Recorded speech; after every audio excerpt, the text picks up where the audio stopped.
youth are responsible enough to put limits on themselves, to get their homework done, to work that part-time job? If it's a matter of permission, then they have to earn permission. And if getting straight A's is the way they get to keep their access to cannabis, why wouldn't they do that and mow the lawn and all that sort of thing? I think that children are as responsible as we allow them to be. And right now, we don't trust them at all. We don't teach them any of the truths around any drug, cannabis or any of the other drugs, caffeine, alcohol, tobacco, cocaine, heroin. We don't tell them the truth about any of these drugs. And as a result, they misuse them.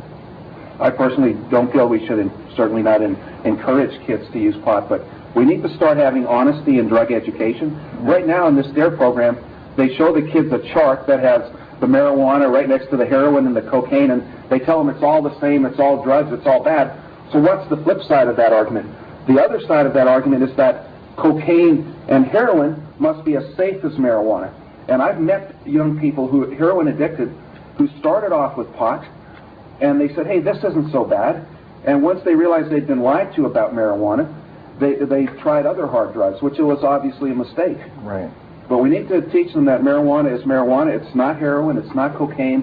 It's never killed anybody. Let's stick to the truth. It's not that marijuana is a gateway drug. It's that the prohibition is putting people in a position where they have to buy marijuana from the same people as they're getting the crack and the heroin exactly. from. And I think also it's important to stress that there are a couple of ways that you can seriously hurt yourself with cannabis, but it's misuse. It's not regular use. That is chemically fertilized cannabis, just like chemically fertilized anything. It's filled with radioactive isotopes. It's toxic. It's bad for you. It has to all be organic in order to address people's concerns with regards to lung cancer. The other thing is driving while impaired.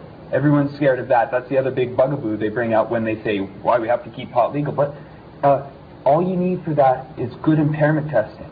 Fire all the cops currently going after growers and users of drugs.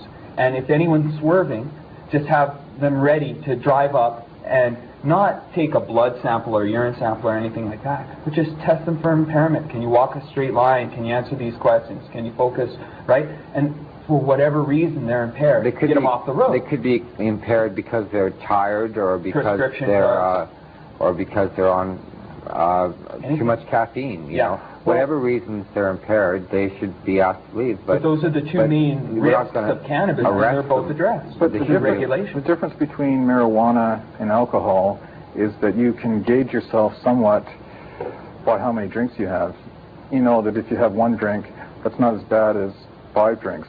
Whereas with marijuana, there's different strains of marijuana. One pinner joint can get you completely wasted, whereas 3 big joints of another strain of marijuana won't get you high at all. Well, the thing to remember is alcohol is our hardest drug, cannabis is the softest drug. In terms of impairment, if you're a novice user, or if you're using a strain unfamiliar to you, or if you use too much, it can impair. But chronic users like myself who smoke every day, even if we run across some really good stuff, we can be high without being impaired. We can be focused, happy, hungry, relaxed, focused, without being impaired, because we're familiar with our dose, we're familiar with the cannabis. And I think that's because you smoke on a regular basis. On a regular basis, and a lot of cannabis users do. There's at least 1.5, maybe 3 million who smoke on a regular basis, just like me. How do you regulate the teenager that goes out? I was a teenage cannabis user, right? I didn't need any regulation because I wasn't hurting myself or anybody else. I wouldn't smoke in the morning classes because I recommend that you do not smoke cannabis for high pressure, low pleasure activity. Things you don't want to do, get them over with quick. Just do them straight. But the things I enjoyed doing, like drama and phys ed, I waited for the afternoon classes. I smoked before those things, and I was totally into it. I had lots of energy. I was wide awake. I was focused, and I enjoyed it. And I think that most kids are just like that. They'll know when to use it, when not to use it, how to avoid using too much. But if it's all forbidden, there's a black market around it. They'll buy a whole bunch at a time. They'll use too much of it. They'll be burnt out, low energy buzz. They smoke too much at a time, and it drains you. So I think we need good role models to teach them how to use it. Too. I think this whole thing about kids and pot, it's such a red herring because kids get in trouble with alcohol. how do they regulate? Let's be honest, we all were kids and we had our bad experiences with alcohol, but that's no reason to send the SWAT team into the house of every law-abiding citizen who has a liquor cabinet or is making beer in the basement. Let's look at specific things, but don't penalize everybody because kids get drunk. Yeah, we shouldn't go back to Al Capone. Like Willie Nelson has been saying, we shouldn't be punishing adults for using marijuana responsibly. And it's like peanuts make some people allergic and are dangerous and can cause death in some people. 10 raw potatoes. But we don't outlaw peanuts. Marijuana, here's something that doesn't kill anyone, and we're keeping it illegal. Yeah. If you want to talk impairment, you drink 10 cups of coffee, I'll smoke 10 joints, and then we'll have an impairment test. And I bet you I'll all be less impaired than you are. I can tell you, I work for the hospitals. I work in the emergency room on a night shift, and almost everything that comes in, especially Friday night, Saturday night, it's all alcohol related. There's nothing marijuana related coming into the emergency room. No. Nobody's ever overdosed on it. I see alcohol overdoses.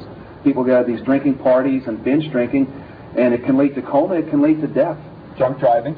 Exactly. All the accidents, people smell like alcohol. They don't smell like pot.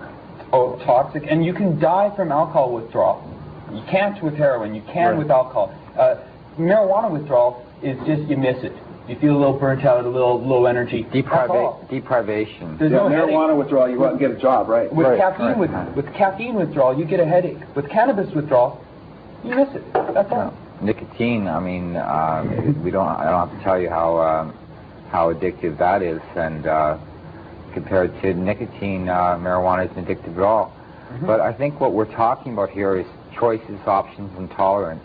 And it's not a question of do you smoke marijuana or is it good or bad, but rather are we going to have diversity in our community?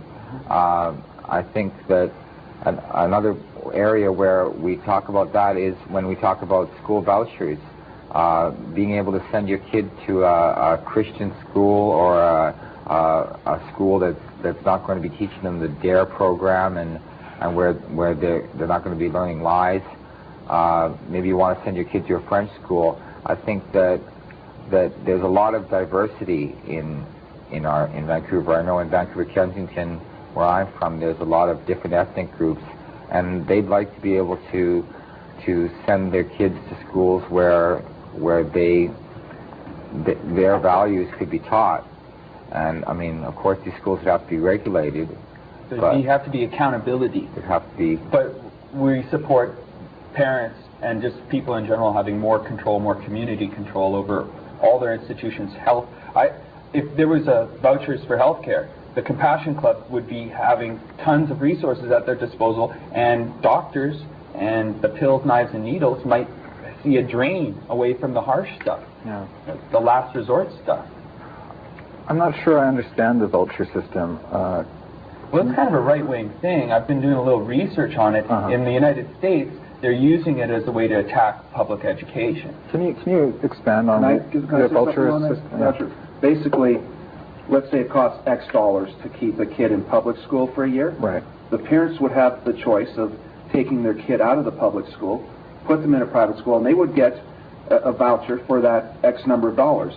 And so the school system would lose one student, and they would lose the proportional amount of money that comes with that student. It wouldn't actually hurt the public school system in any way. Well, that's not true, because what they find is, in reality, the schools that the money's being taken out of are public, and they're totally accountable to the parents, and there's oversights on them, and they're controllable. But the money that is going into schools that aren't accountable and don't have any controls, and sometimes are worse, a heck of a lot worse in the public schools, and teach hatred. And these things got to be looked at. There's tons wrong with public schools, but the solution isn't to create even worse learning. I guess there has to be standards, there has to be accountability, there has to be oversight, there has to be parental control and community control of these schools. Otherwise, we're out of the frying pan and into the fire thing. But I think that, vouchers could be done well if all these things are kept in mind, and they could not only be applied to education but health as well. I think it could be a real attack on kind of a medicinal monopoly that the pill pushers have. So in a way, you could steal it from the right wing and apply it to the left wing. If I can make one more comment on the vouchers, I'll say this has been the most contentious issue within the marijuana party. I think all of the other items on the platform, the legalizing of the brothels, the no new taxes, what have you, there's very widespread support within the party. But the voucher thing has been somewhat contentious. But the bottom line, if I can just finish it here, the bottom line on this voucher thing is that we are offering a ballot initiative system where people can vote on things. And we could definitely, or anyone in the province, could put this before the public and have a vote on it, and the results of that vote would be the law. People could vote for vouchers or against them. The public would have the ultimate say on it with our initiative plan. And the thing about the ballot initiative program is that no human rights were not going to be put up as something that we're going to have a referendum on. The Supreme Court would still be there to make sure that the human rights were protected and represented. Yep. But all other kinds of things that right now, if we want to make a referendum or an initiative, you have to get something like 200,000 signatures in X amount of time. It's virtually impossible unless you're a billionaire. You cannot do an initiative in BC. There is a so-called Initiative Act. It's never been used in 7 or 8 years now. They tried to do it with They tried, but not successfully. They couldn't have the money. Well, let me tell you, there's 79 electoral districts. To do an initiative, you'd have to have a different set of forms for each district. You have only 60 days to get all the signatures, and 10% of the people. You're not allowed to hire paid canvassers. If the measure passed in 78 ridings and it lost by 1 vote in 1 riding, it would not become law. And then ultimately the whole thing can be struck down by Victoria. It's a total scam being perpetrated against the people of BC, and that's why we say scrap it, replace it with one like Washington or Oregon, where they do vote on these issues regularly, one which the people can actually use. And you could even go further than that. You could do proportional rep combined with 12 referendums a year. There's unlimited ways to improve this political system. I just wanted to point out something else in our healthcare policy. It's also pretty contentious. It didn't even make it into the ad, but they said all alternative medicines and therapies which cost less than conventional treatment should be covered by healthcare. I think that's pretty left-wing, pretty left-leaning, and pretty progressive for the marijuana party, and that's what gives me hope that this thing will be a mixture of both neighborhoods, like the best of both worlds, really, the best of the libertarians and the right wing, and the best of the Greens and the left wing, and people who are sick and tired of watching the NDP use landmines on natives and keep cutting down the big trees. They need some place to vote. I think this party is pretty attractive to those people. Well,